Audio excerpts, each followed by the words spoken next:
25 kilometre જશો, તમને રસ્તામાં ક્યાંક ને ક્યાંક સરકાર દ્વારા ચાલતું વિકાસનું કામ, વિકાસ થતો જોવા મળશે. અમારો દાવો છે 25 કિલોમીટર કોઈ પણ દિશામાં, કોઈ ને કોઈ, ક્યાંક બસ સ્ટેશન બનતું હશે, ક્યાંક રોડ બનતું હશે, ક્યાંક શાળાનું મકાન બનતું હશે, ક્યાંક ધર્મશાળા બનતી, ક્યાંક આશ્રમ, કોઈ કામ ચાલતું હશે. એક ચિરંજીવી સ્કીમ બનાવી જેમાં ગરીબીની રેખા નીચે જીવનારી માતાઓને દવાખાનામાં ડિલિવરી થાય એના માટેનું અભિયાન ઉપાડ્યું. કારણ કે જોખમ હોય છે, કાળજી ન લેવાય એનું. એકવાર કાળજી લેવાઈ જાય તો બચાવી લેવાય છે. અને આ યોજના શરૂ કર્યા મને હજુ 2 જ વર્ષ થયા છે. એમાં 6 મહિના તો પાયલોટ પ્રોજેક્ટ ચાલતો હતો, હવે 1.5 વર્ષથી પૂરા રાજ્યમાં ચાલે છે. આ યોજનામાં આ ગરીબ બહેન, સુવાવડી બહેન હોસ્પિટલ જાય ત્યાં સુધી 200 રૂપિયા એને પ્રવાસનો ખર્ચો આપો છો. એ તો ઘણી વાર એને હોસ્પિટલ જવા માટે રિક્ષાના પૈસા ના આપે. એ 3 દિવસ 4 દિવસ હોસ્પિટલમાં રહે તો રોજના 200 રૂપિયા એને ખાધા ખોરાક ના. એમના પતિદેવ આડા ના ઉતરે એને પાછા આપું છું.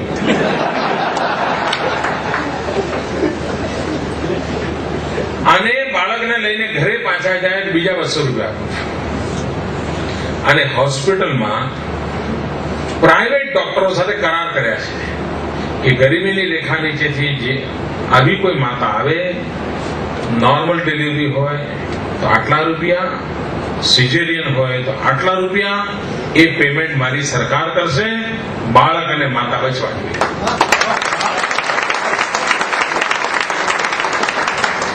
મિત્રો 2 લાખ લોકો આનો લાભ લીધો ગયા 1.5 વર્ષમાં. 2 લાખ.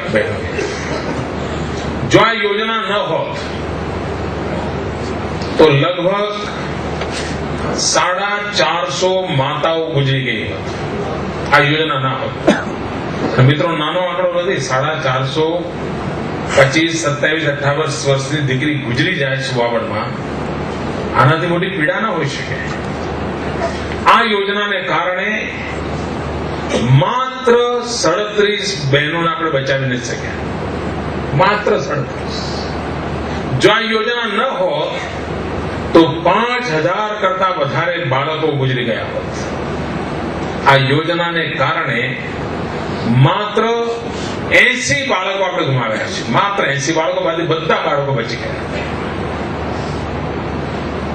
આ વિચાર કરો કે કોઈ પણ કામ કેવી રીતે થઈ શકતું હોય છે. એકવાર સમાજના છેવાડામાં માનવીની ચિંતા કરીએ અને પરિણામ મેળવી શકાતું હોય છે. હવે અનેકવિધ યોજનાઓ છે. બાકી તો ગુજરાતમાં ઇન્વેસ્ટમેન્ટ આવે છે અને ગુજરાતમાં ઉદ્યોગ વધે, બધા જાણતા જ હોય છે, બધાને ખબર હોય. ગુજરાત ખૂબ પ્રગતિ કરી રહ્યું છે. પહેલા તમે તમારા ગામડે જાઓ તો લોકો તમને કહેતા આવતા છે કે ભલે તમિલનાડુમાં હો, બધું હોય, પરંતુ થોડી જમીન લો અહીંયા. સામેથી કહેતા હશે બહુ સસ્તી છે, લો રાખો, કામ આવશે, એવું કહેતા હશે. આજે તમે જમીન લેવી હોય ને 2 મહિના ફરો તો મેળ પડે નહીં. 2 મહિના મેળ ન પડે.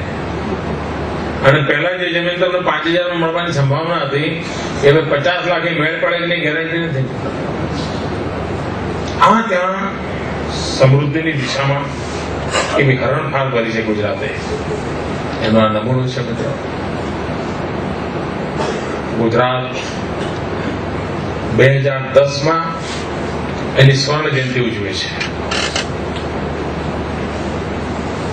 અત્યારે ગુજરાતમાં સ્વર્ણ જયંતિ સંકલ્પ યાત્રા ચાલે છે. ગુજરાતમાં એક રથ છે જેમાં જ્યોતિ છે, સંકલ્પ જ્યોત.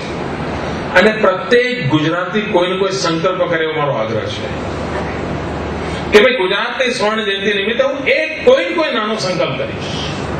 એ સંકલ્પ એવો હોય કે જેમાં એનું તો ભલું થાય પણ સમાજનું પણ ભલું થાય. દાખલા તરીકે કોઈ નક્કી કરે કે હું સંકલ્પ કરું છું હું ટ્રાફિકના નિયમોનું પાલન કરીશ. એનું ભલું થાય કે ના થાય? સમાજનું થાય કે ના થાય? મારે એક ટ્રાફિક પોલીસ ઓછો હોય તો એક શિક્ષક રખાય નહીં. વાત બહુ આપણે વેપારી માણસ હિસાબ ચોખ્ખો કરો.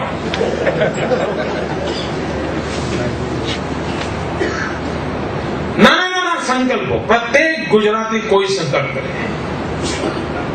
કોઈ એમ નથી કે હું જમીશ પણ ખાવાનું છાડીશ નહીં.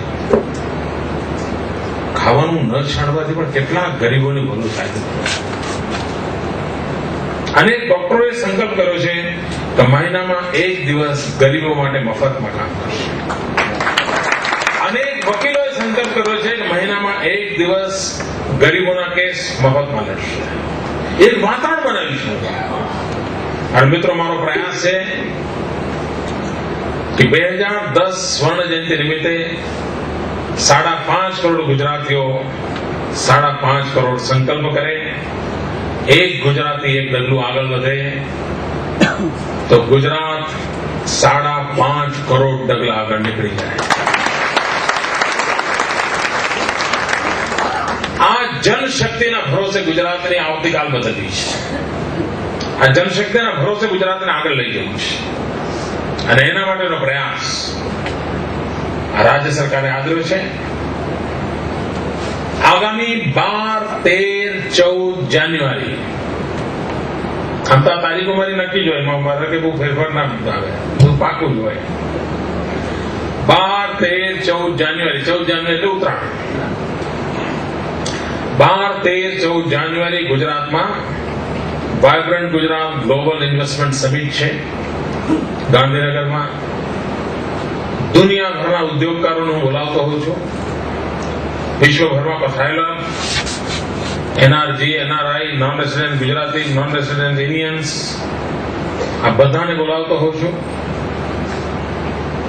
ગુજરાતની પ્રગતિની વાત થાય છે. ગુજરાતના વિકાસની અંદર લોકો આવે, ઇન્વેસ્ટમેન્ટ કરે, એના માટેનો પ્રયાસ કરતો હોઉં છું. આ વખતે 12, 13, 14 જાન્યુઆરી ગ્લોબલ ઇન્વેસ્ટમેન્ટ સમિટ છે.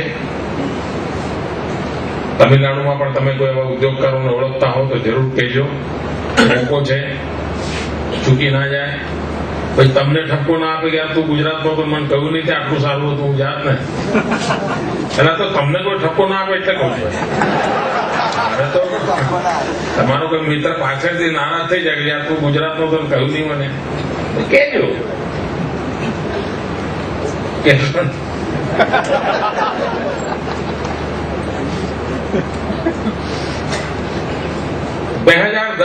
પહેલી મે ગુજરાતની સ્વર્ણ જયંતિ છે. સમગ્ર તમિલનાડુમાં જ્યાં જ્યાં ગુજરાતીઓ હોય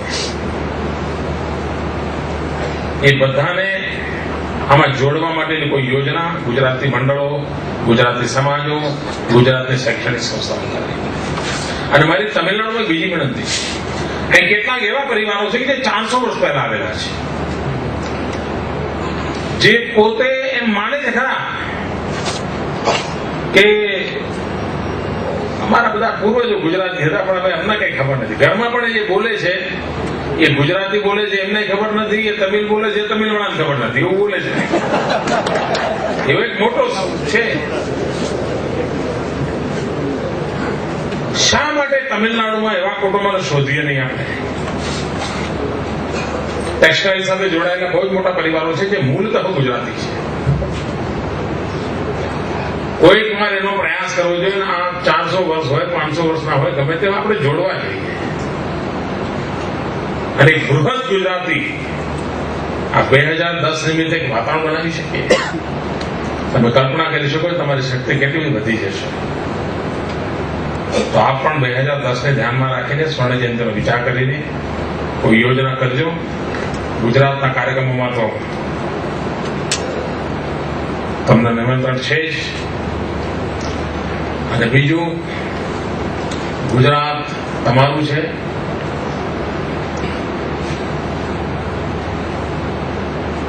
ગુજરાત ઉપર નરેન્દ્ર મોદીનો જેટલો હક છે એટલો જ હક તમારો છે.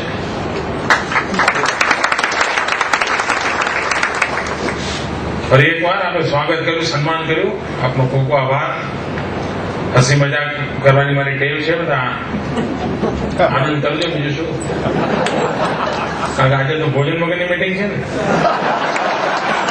એટલે મારે તો પીરસવું પડે ને ભાઈ.